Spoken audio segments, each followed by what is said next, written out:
আমাদের সব মেয়েদের স্বপ্ন থাকে বিয়ের পর আমরা যেখানে যাব সেখানে আমাদের সুন্দর একটা বাড়ি থাকবে, সুন্দর একটা গোছানো সংসার থাকবে। সেই বাড়িটাকে সব সময় সুন্দর করে পরিপাটি করে গুছিয়ে রাখব। এই স্বপ্নটা বা ভাবনাটা ভাবতে যত ভালো লাগে, কিন্তু কাজটা করতে গেলে অনেক অনেক পরিশ্রমের দরকার হয়। গুড মর্নিং বন্ধুরা, কেমন আছো সবাই? আশা করছি সবাই খুব ভালো আছো আর সুস্থ আছো। আমার শরীরটা বেশ কয়েকদিন খারাপ আছে জানো তো, ঠান্ডা লেগে গেছিলো। আসলে এত গরম পড়ছে না, কাজকর্ম করতে গেলে কি হচ্ছে, ঘেমে যাচ্ছি, আর সেই ঘাম থেকে মনে হয় ঠান্ডা লেগে গেছে। ওষুধ খেয়েছি জানো তো, তাতে বেশ কয়েকদিন ভালো ছিলাম, আবার শরীরটা খারাপ হচ্ছে। তো যার জন্য কি হচ্ছে, কাজে এনার্জি পাচ্ছি না। আর ঘর বাড়ি অপরিষ্কারই হয়েছিল, বেশ কয়েকদিন হলো ভালো করে ক্লিন করা হয়নি। প্রত্যেকটা জিনিসপত্রের ওপর ধুলো পড়ে গেছে। তাই ভাবলাম শরীর খারাপ করে বসে থাকলে হবে না, কাজের মধ্যে থাকলে মনটাও ভালো থাকবে। আর যত শরীর খারাপ বলে শুয়ে থাকবো তত শরীরটা আরও বেশি খারাপ হবে। তাই আজকে ঘর বাড়ি একটু পরিষ্কার করতে লেগে গেলাম। তো আমি খাটটা ক্লিন করে নিচ্ছি। আর তোমরা জানো আমি খাটটা কী দিয়ে ক্লিন করি।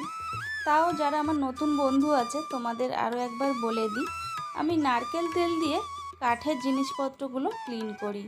তাতে ওই কাঠের জিনিসপত্রের যে কালার করা হয় সেই কালারটা বেশ ভালো থাকে, নতুন নতুন লাগে, আর চকচকে ভাবটাও বজায় থাকে।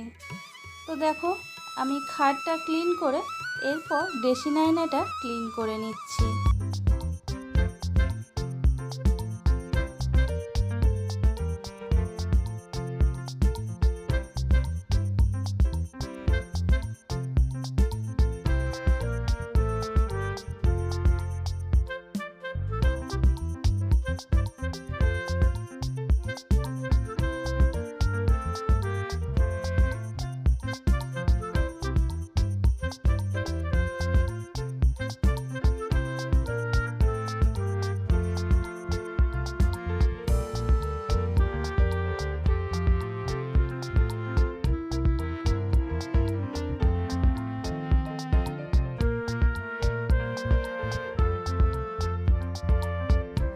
আমার এই ছোট্ট বেডরুমটা সুন্দর করে ক্লিন করে নিয়েছি আর গুছিয়ে নিয়েছি।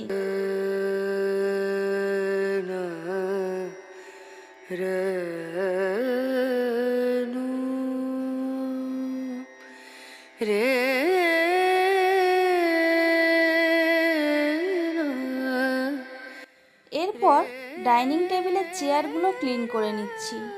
ওই একইভাবে নারকেল তেল দিয়ে ক্লিন করে নিচ্ছি।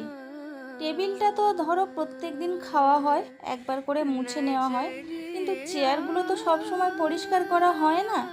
আর যেহেতু আমার রাস্তার ধারে বাড়ি, ধুলোটা একটু বেশি হয়, তো চেয়ারগুলোর উপরে ধুলো পড়ে যায় ঘন ঘন। তো আজকে ওই জন্য চেয়ারটা ক্লিন করে নিচ্ছি।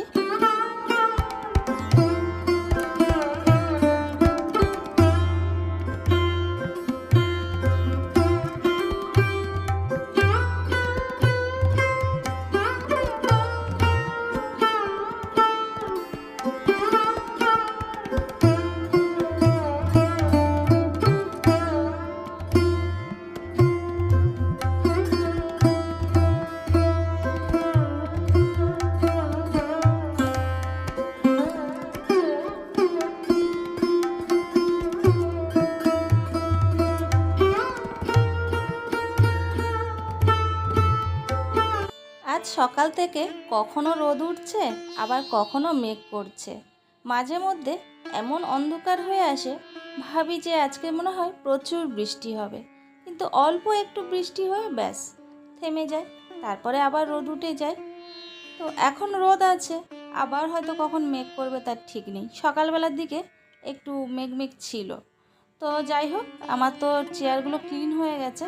তো দেখো চেয়ারটা কীভাবে কতটা ক্লিন হয়েছে। তো এইভাবে আমি নারকেল তেল দিয়ে কাঠের জিনিসপত্রগুলো ক্লিন করে নিই। আর দেখো আমার ডাইনিংটা পুরোপুরি গোছানো হয়ে গেছে, ক্লিন করা হয়ে গেছে। আর কত সুন্দর লাগছে দেখো, পরিষ্কার পরিচ্ছন্ন থাকলে দেখতেও ভালো লাগে। এবারে চলে এলাম টিভি ক্যাবিনেটটা ক্লিন করতে। তো টিভি ক্যাবিনেটের উপরে আমার এই রাধাকৃষ্ণ মূর্তিটা রয়েছে। তো এটা হচ্ছে আমার আসানসোল থেকে কেনা, অনেকবার বলেছি। আর এটা কিনেছিলাম আমি শ্যামনগর থেকে। তো এগুলো একটু ক্লিন করে নিচ্ছি। আমার ঘরে খুব একটা যে মানে সাজানোর জন্য জিনিসপত্র আছে তা নয়, তো ধীরে ধীরে সব কিছু হবে। তো যে জিনিসগুলো আছে সেইগুলোকে একটু যত্ন করে রাখতে হবে, কেননা আমাদের মতো মধ্যবিত্ত ফ্যামিলিতে কোনো জিনিস ভেঙে গেলে আবার কেনা অনেক কষ্টকর হয়ে ওঠে। অনেক মেয়েরা কি করে, সংসার খরচ থেকে টাকা একটু একটু করে জমিয়ে নিজের জন্য কিছু ড্রেস বা সোনার জিনিস বা মানে নিজের জন্য কিছু কেনে। আমি কিন্তু সেটা করি না। আমার ঘর সাজাতে খুব ভালো লাগে। আমি যেটুকু সংসার খরচ থেকে টাকা বাঁচাই সেখান থেকে সংসারের অনেক জিনিসপত্র কিনতে থাকি। আসলে সবার ইচ্ছেগুলো আলাদা আলাদা, যে যেভাবে যে কাজের মধ্যে আনন্দ খুঁজে পায়। ঘরের এক একটা জিনিস এক একটা স্মৃতির কথা মনে করিয়ে দেয়। এই যে তোমরা দুটো কাঠের প্যাঁচা দেখতে পাচ্ছ, এই প্যাঁচা দুটো আমি কিনেছিলাম দুর্গা ঠাকুর দেখতে গিয়ে। আমি যে বছর প্রথম কলকাতায় এলাম, প্রথম দুর্গা ঠাকুর দেখতে গেলাম কলকাতায়, সে বছর এই কাঠের প্যাঁচা দুটো কিনেছিলাম। আমরা মেয়েরা যখন কোনো জায়গায় ঘুরতে যাই সেখান থেকে কিছু না কিছু জিনিস কিনে আনতে পছন্দ করি। আসলে সেই জিনিসগুলো যখন আমরা দেখি তখন মনে পড়ে যায় সেই সব জায়গায় কোথায় ঘুরতে গেছিলাম, কোথা থেকে জিনিস নিয়ে এসেছি, সেইগুলো সব মনে পড়ে যায়। তো এরপর আমি দেখো সুইচ বোর্ডগুলো ক্লিন করতে চলে এলাম। সুইচ বোর্ডগুলো যেহেতু সাদা, মাঝে মধ্যে ক্লিন করতেই হয়। আর আমি না অনেক কিছু দিয়ে ক্লিন করে দেখেছি, কিন্তু দেখেছি যে কলগেট দিয়ে ক্লিন করলে মানে এত সহজে ক্লিন হয় আর চকচকে ভাবটা বজায় থাকে। তো আমি আগে কলিন দিয়ে ক্লিন করতাম, এখন কি করি আমি কলগেট দিয়ে ক্লিন করি। অ্যাকচুয়ালি টুথপেস্ট হবে, আমি কলগেট বলে ফেললাম। অ্যাকচুয়ালি ছোটো থেকেই না ওই কলগেট বলেই অভ্যেস হয়ে গেছে। তো পুরনো যে টুথপেস্টগুলো থাকে না, শেষ হয়ে যায়, তার মধ্যে দেখবে অল্প একটু একটু থেকে যায়। তো সেগুলো না ফেলে যখন এই সুইচ বোর্ডগুলো ক্লিন করবে তখন সেগুলো দিয়েই ক্লিন করে দেখবে খুব সহজে ক্লিন হয়ে যাচ্ছে। আমার এই সুইচ বোর্ডটা কতটা নোংরা ছিল আর দেখো কতটা ক্লিন হয়ে যাচ্ছে।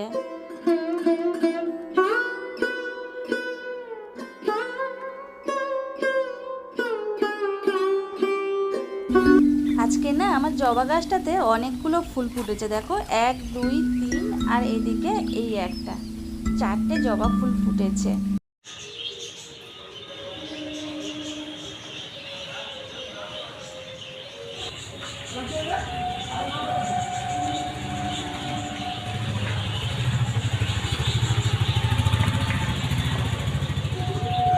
এরপর চলে এলাম বেসিনটা ক্লিন করতে।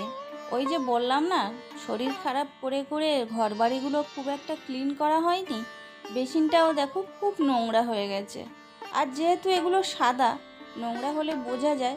আজকের ওই জন্য ভাবলাম যে যাই হোক আজকে ঘর বাড়ি ক্লিন করতেই হবে, কেননা ঘর বাড়ি যত অপরিষ্কার হয়ে থাকবে নিজেকেও আরও অসুস্থ লাগবে। তো চলো ঝটপট করে বেসিন এরিয়াটা ক্লিন করে নিই।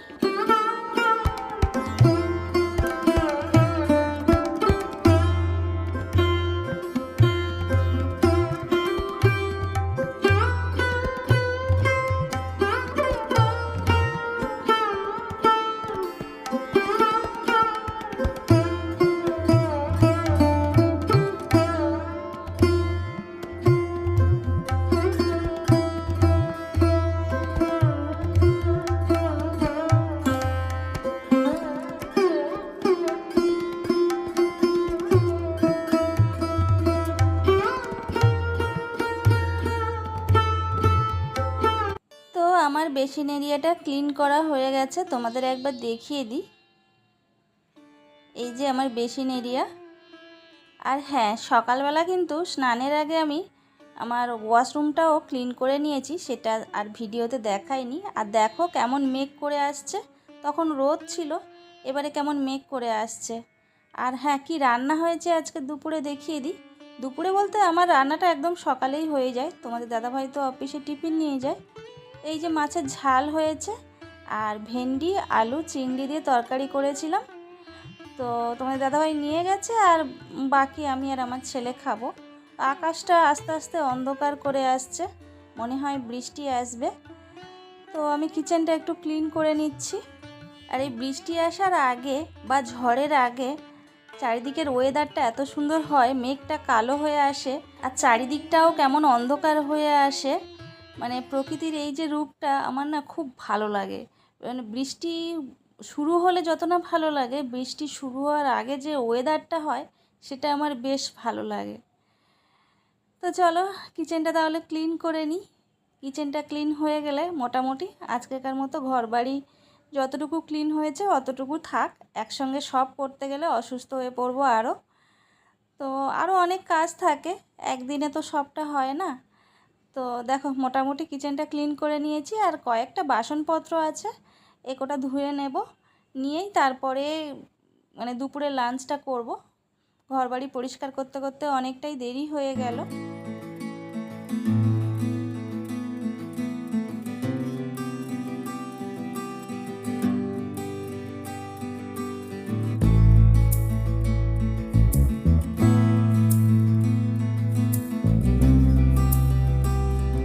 তো বন্ধুরা, এখন বাজে রাত 8টা। তো দুপুরবেলা আমি ভিডিওটা এন্ড করিনি। তো রাতে দেখো তোমাদের দাদাভাই বিরিয়ানি নিয়ে চলে এসছে। আসলে আজকে বৃষ্টি হয়েছে, ওয়েদারটা বেশ ঠান্ডা ঠান্ডা আছে, আর এখনও মাঝে মধ্যে মানে অল্প অল্প করে বৃষ্টি পড়ছে। তো তোমাদের দাদাভাই বলছে যে আজকে আর রান্না করতে হবে না, আমি বিরিয়ানি নিয়ে চলে যাচ্ছি। তো এই যে বিরিয়ানি নিয়ে চলে এসছে, 3 জনের জন্য 3 প্যাকেট চিকেন বিরিয়ানি। তো আমরা রাতে ডিনার করব বলে এই যে রেডি করছি। আর ওদিকে ডিম সিদ্ধ বসিয়ে দিয়েছি। তোমাদের দাদাভাই ডিমটা আনেনি, বলে কখন সিদ্ধ করেছে ঠিক নেই, ডিমটা তুমি ঘরে সিদ্ধ করো। তো ডিমটা সিদ্ধ বসিয়ে দিয়ে আমি বিরিয়ানিটা মানে ঢেলে নিচ্ছি। আর তার সঙ্গে শসা কেটে নিয়েছি আর পেঁয়াজ কেটে নিয়েছি, তো সেইগুলো একটু সাজিয়ে নিচ্ছি। তো দেখো 3 জনের জন্য প্লেটে করে সাজিয়ে নিয়েছি বিরিয়ানি। এবারে শুধু ডিমটা সিদ্ধ হয়ে গেলে নিয়ে খেতে বসে পড়ব। তো বন্ধুরা, আজকের ভিডিওটা এখানে এন্ড করব। তো তোমাদের আজকের আমার ভিডিওটা কেমন লাগলো অবশ্যই কমেন্ট করে জানিও। আর যদি ভালো লেগে থাকে তাহলে প্লিজ চ্যানেলটা সাবস্ক্রাইব করে দিও, লাইক করে দিও আর শেয়ার করে দিও। পরবর্তী ভিডিওতে তোমাদের সঙ্গে আবার অনেক গল্প হবে। আজকের এই পর্যন্ত, সবাই খুব ভালো থেকো, সুস্থ থেকো, টাটা।